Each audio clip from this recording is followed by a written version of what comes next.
Hello everybody! This is the third part of the creating origami tutorial, so if you haven't watched the previous ones, just click on the images on the left. Okay, so I finished making the folds.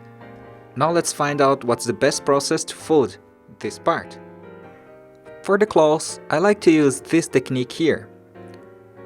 So we have parallel folds and small squares, and this one here looks exactly as this part. So we just fold the parallel folds and fold everything in half. Now I have to narrow these remaining flaps here. It's basically just making a fold like this, so we can hide the remaining flaps, right? In the crease pattern, this fold will be this one here. It's those folds I said earlier in order to make a tip. And then after we make the origami, I'm going to pull these layers. If you already made the origami, you will see that there's a step like this. And after you pull the layer, you press here the small square from the middle and fold the parallel lines back. Right? And I will do the same thing here on the next layer. And that's it. I just made here 3 small claws.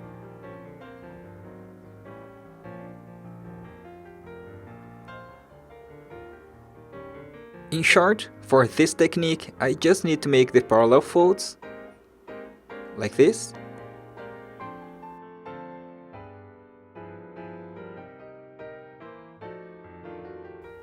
Then fold the line in the middle, and here is going to be the claw.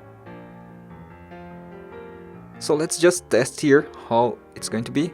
Later I will just pull here this layer, press the square and fold it back. But for now, let's just leave it like this. And after you make these folds, we already know where the claw is going to be, and here is going to be the face. So just refold everything the way it was before.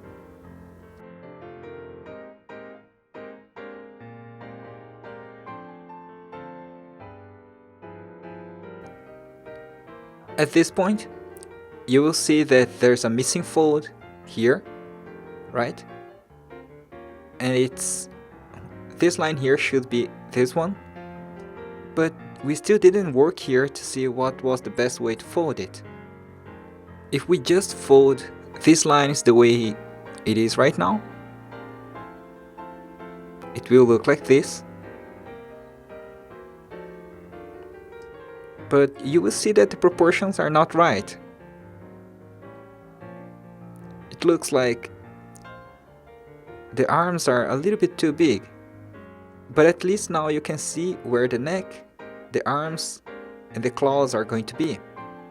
But in this case, the neck is shorter than the arms, and as you can see, the arms should be about the same length than the neck. And it happens because we are seeing here, in this case here, we divided the distance between the jaw and the claws in the middle, and that's why the neck is a little bit too short, because the jaws occupy a small portion of this distance. So instead of folding in the middle, we have to fold it a little bit closer to the claws. And it's going to be like this. We have to make one more fold to this direction. So one fold here, and the division will get closer to the claws. This happens because this fold has an intersection closer to the claws. It's easier to see in the crease pattern. I made this fold, so the division is happening here. I just have one fold coming from this point. At the same time I do this, I'm also narrowing the neck. So actually in this case the consequence was really good. And we just need one more fold here, so that the model lies flat.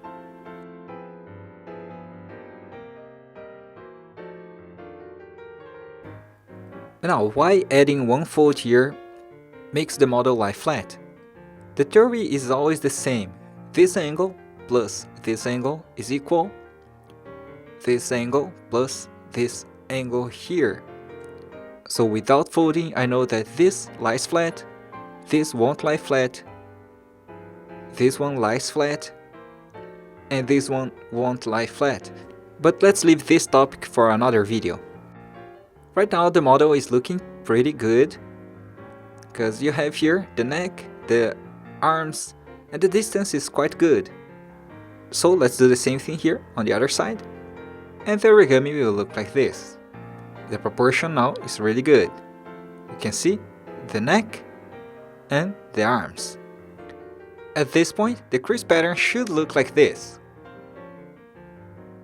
But this point here, you can see that it's still a little bit strange, as the model does not lie flat, and the reason is simple. This angle here plus this one is not equal this one plus this one here. So you can see that in the crease pattern, you need more folds in order for it to lie flat. So let's find out a good way to do it.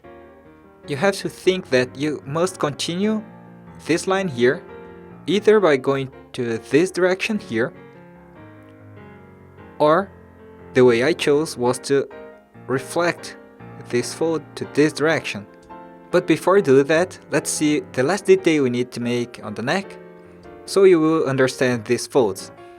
First of all, we have to narrow the neck a little bit more, so there's one line missing here.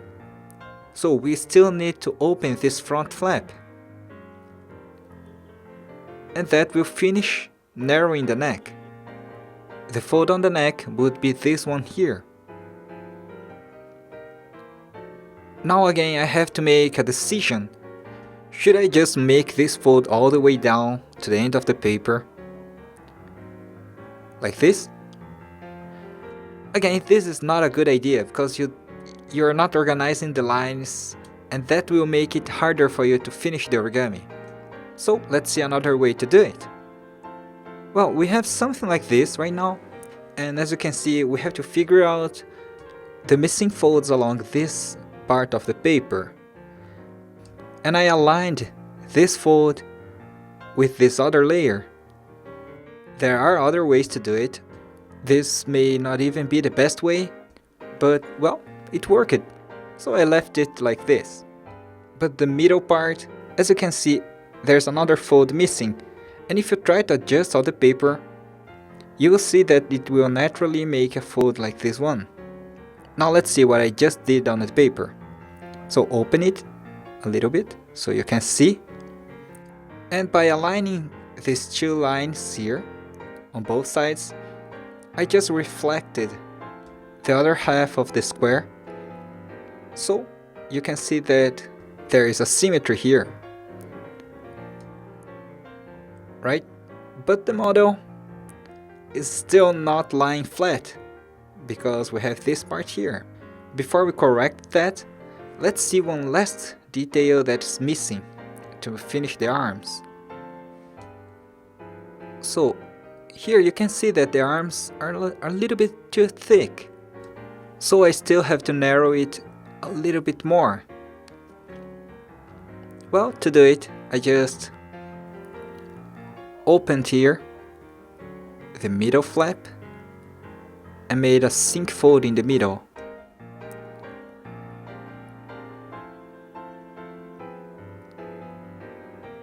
So the model will look like this.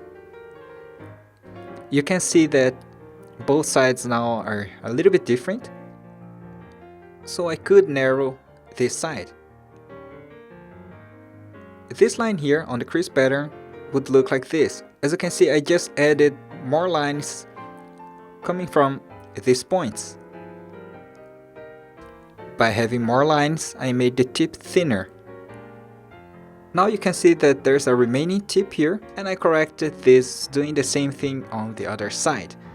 I won't fold this detail right now, so let's move on. All the process till right now gave me the face and the arms of the origami. And you could see that we had to be really careful till now, so it's easier for you to deal with the consequence of these folds. And as you can see in this origami, the remaining parts are really clean, so you don't have too many consequence folds. Anyway, now we have to find out here which part of the paper we use it. How much of the paper did we use until now? So I'm satisfied with the shape of the face and the arms, but we still have to figure out how much of the paper this should take. In my case, I tried to figure out how many divisions I made so I could fold the origami till now. And I have to divide the paper in 5 parts in order to fold the origami till now. One option would be to do this. Just use here all the lines we already used and make a square starting from this point.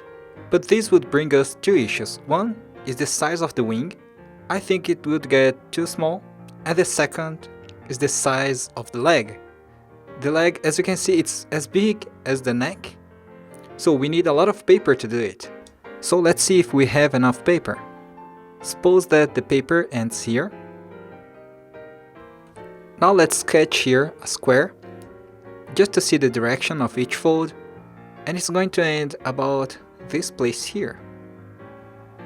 This line would make the legs, and here would be the belly. This circle represents the neck.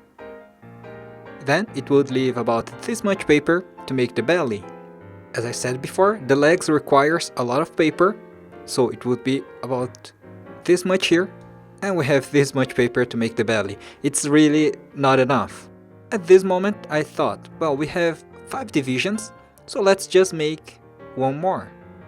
And that's why the origami is divided in 6 parts. After dividing it in 6 parts, we have more paper to work on. This fold here would keep going to this direction up to this point, and this one would go up to this point.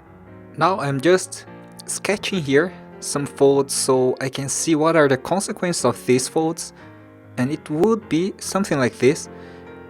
I still don't know the exact consequences, but I know that it's going to be something similar to this. And luckily I can use the parallel folds I used to make the claws, to make the legs. Still we have to redirect this fold here, making it go to this direction. This point here, I made the bottom part similar to the top part, just because it's easier to work like this. As you can see, I just made here a bird base. So instead of working here, making a small belly, I have all this flap to make the belly. And that's exactly what I did in the final version. So let's keep working on the belly part. And I didn't want to narrow this flap too much, because I would make the belly with this part and it's easier with more paper. So I just opened the flap, making it get this shape here. If you remember the theory, if we have more lines, it's going to narrow one point, right? In this case, I didn't want to narrow it, so I tried not to make too much lines. So let's recap the paper distribution. Here is the face, so it's this part of the paper. Now the neck is this part here. Now the arms are going to be this part here. So we have a small semicircle, and then it goes straight to this direction. The same thing here. Now here is the neck, right? So right below the neck we have this small tip here. This tip would be this one here, and if we divided the paper in 5 parts, this part here would be the belly. Now you can visualize what I meant when I said it was way too small to make the belly. So I extended the paper, and now this part here is the belly. Now let's see the crease pattern. there's a missing fold here. The reason why there's a missing fold is that the folds are almost symmetrical. So we have 1, 2, 3 folds here, the middle fold, 1, 2. That's why we have the third fold here. But in this case, I don't want to make another fold here, because that would narrow the belly, and I don't want to narrow it. So let's just make the fold up to this line and reflect. Now both sides are symmetrical. Let's have a quick look to understand why the folds are always symmetrical. If we make one fold over another fold and we want it to lie flat, the folds are going to look like this. As you can see, the angle are always the same. So this fold goes to this direction. The paper distribution of the belly on the crease pattern is this place here. As you can see, it's really big, way bigger than it was before. And the result right now should look like this. We have enough free space here to make the legs. I also added 2 folds, one here and one here, just to make the model look symmetrical. These folds were not needed, but it's always good to have symmetry because it's easier to organize the folds. And I just made here another tsuru base, another bird base, so at the same time I could narrow the folds going to the legs. From this point on, I didn't work on the crease pattern anymore. I worked directly on the paper because the base was done, so it's better to see the result directly. And I don't have much to explain on the remaining parts, because it was something completely visual and not technical. But I hope you could understand. The main idea is that every fold you make has consequences, so you have to organize each fold in order to make a complex origami. Now let's recap the whole process. I started by making the face, because it was the most complex part. Then I made the neck and the arms. Then I found out where I should divide here the neck and the arms. I studied the consequences of these folds. Then I calculated how much paper I would need. So I divided the paper in 6 parts. That left me some paper to make the belly and gave me enough space to make the legs. And with the remaining parts, I made the wings and the tail. So in the case of this Charizard, the wings and the tails were just leftovers or consequences of the main folds. And that's it. If you liked the video, please do not forget to click on the like button and give me your feedback so I can find out ways to improve and to know if I should keep making videos like this one. So that's it. Thanks a lot for watching this video, and I hope I could be clear enough and you could learn something.